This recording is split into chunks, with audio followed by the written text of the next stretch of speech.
বেশি ঘুরতে ইচ্ছা করে না।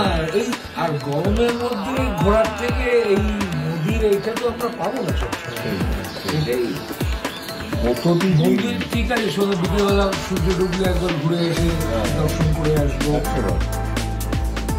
আর সেরকম ভিড়টা না বল্লভপুরের নদী বাড়ি, এখানে একটা হোমস্টে। এখানে কলকাতা থেকে 190 কিলোমিটার গাড়ি নিয়ে এখানে এসেছি। দুদিন 4 বন্ধু মিলে একটু সময় কাটাবার জন্য।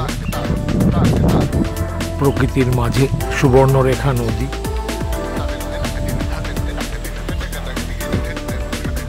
এই সুবর্ণরেখা নদীতে সূর্যাস্তর সময়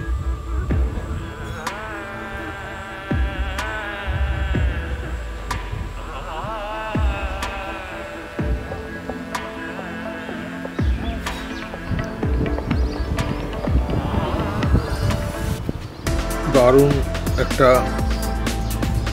পরিবেশ। হোমস্টেটার বারান্দায় আমি ঘুরছি সকালবেলা।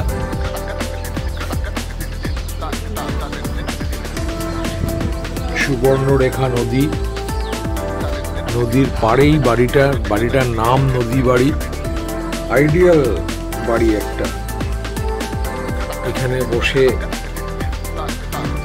এই জায়গাটা যেটা হচ্ছে আশেপাশে ঘোরার থেকেও বেশি হচ্ছে একটুখানি সময় কাটানো, জাস্ট রিল্যাক্স ওয়েতে সময় কাটানো।